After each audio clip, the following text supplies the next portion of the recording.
Hey everyone, Rosbowski here, and welcome back to another Five Nights at Freddy's 3 information and speculation video. Today we're going to be talking about the Bite of 87, an infamous incident in the history of the Five Nights at Freddy's franchise, and one that kind of spelled the end of the Fred Bear Diner sort of franchise. Anyway, so the Bite of 87, if you don't already know, is an incident that happened in 1987 in which somebody's frontal lobe was torn apart by an animatronic. It was ripped out, and this person, well, you can actually survive a lobotomy, but you would really be in a vegetative state.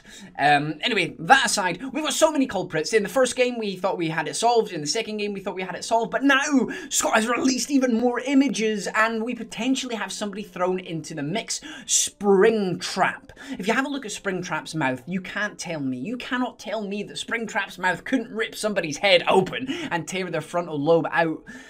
That mouth is lethal. That mouth is dangerous. If you've ever seen a bear trap in action, that thing, whether it's in real life or whether it's on a video or something, when that clamps shut, it proper latches in, and if there was enough force behind it, it would rip out a skull. If you're talking about a leg or something, the skull is a very fragile part. I'm not going to go into the huge anatomy of the skull, but it's made of different plates, so when you're coming out of the mother's womb, as it were, then the skull is easily melded. It fits out the vagina, basically, and then as you grow and develop, the skull fits together differently, and it is a very, very fragile part of the body, so it could be damaged really, really easily, and Springtrap's mouth can definitely rip somebody open. So let's have a look at the culprits. Who could have caused the Bite of 87? The first is Foxy. Foxy could potentially have done it, but this was disproved in Five Nights at Freddy's 2. In the first game, the Pirate Cove is sorry out of order, and if you have a look at Foxy's jaw, it is mangled and disheveled, and it looks like potentially he's clamped down on something and done some damage to himself. But in Five Nights at Freddy's 2, he was in the parts and service when the bite took place, so it couldn't have been him. The same for Freddy. A lot of people suspected that it could be Freddy. The first thing is there was a handprint on Freddy's head, and the second part of the information was the fact that Freddy, on the Five Nights at Freddy's rules, one of them is don't touch Freddy. That could be alluded to the fact that somebody used the Golden Freddy suit to lure children into a cupboard and kill them, or it could be the fact that Freddy has gone ahead and bitten somebody's frontal lobe out. But again, disproved in Five Nights at Freddy's 2 because he was most likely in parts and service. The next one, the one that people think is the culprit of the Bite of 87, is Mangle. Now, the reason Mangle is because Mangle gets abused. Mangle gets abused every single day, the poor girl. She just wants to hang out with the kids, but they just tear her apart, and people don't care about her anymore. She's been pieced together so many different times, and her voice box isn't even working properly. It's some kind of weird radio static. Her jump scare in the game, she swings down from the roof, and she is at head level. And if you have a look where her lower jaw is, it's perfectly clampable on the top of your head. So that is why people think it was Mangle. But now we've got Springtrap thrown into the mix as well. It is interesting, especially one, because of Springtrap's mouth being as open and horrific as possible. I mean, I wouldn't want that thing clamping onto any part of my body, let alone my head or penis. Like, it's going to rip off whatever it attaches to.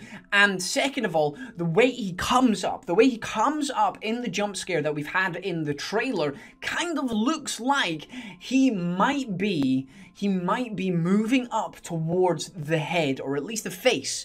So when that mouth is coming towards you, it's coming up, and he could quite easily clamp on the top of your head and tear out your frontal lobe.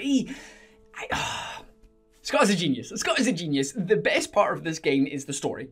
The story, the history, and all these things. Nobody's ever said who caused the Bite of 87. Surely somebody would have mentioned it. Surely somebody would have mentioned it. Unless that animatronic isn't in the game yet. Unless we've never seen this animatronic. This is why I think it could be Springtrap. We have never encountered Springtrap before.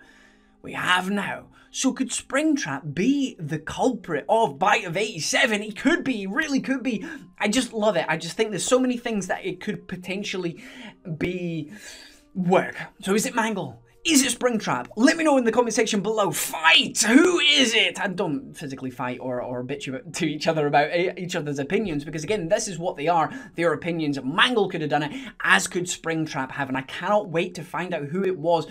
Oh, I'd be so gutted if it was, I don't know, not gutted, but it would be interesting. It was Balloon Boy. He came in and just bit somebody's head off. That's why you've never seen his jump scare before. He was saving it for a special occasion when he just wanted to rip somebody's skull apart because he's a dirty bastard. And he laughed afterwards because he's just a malicious fuck. That's why. Anyway, guys, hope you enjoyed today's theory. I really think it could be Springtrap. Mangle is perfect, but it's nice to have somebody else into the mix as well. Anyway, if you enjoyed today's video, hit that like button and subscribe if you haven't already to the channel. I do plenty of Five Nights at Freddy's 3 theories, and as soon as the demo gets released, I will be playing it. You bet your sweet asses I will. I've also got early access to the demo now as well, which is fantastic, so I'll be playing that as soon as I get a hold of it. I've been Razbowski, you've been the beautiful bastards as always for watching, and I love each and every single one of you. Goodbye!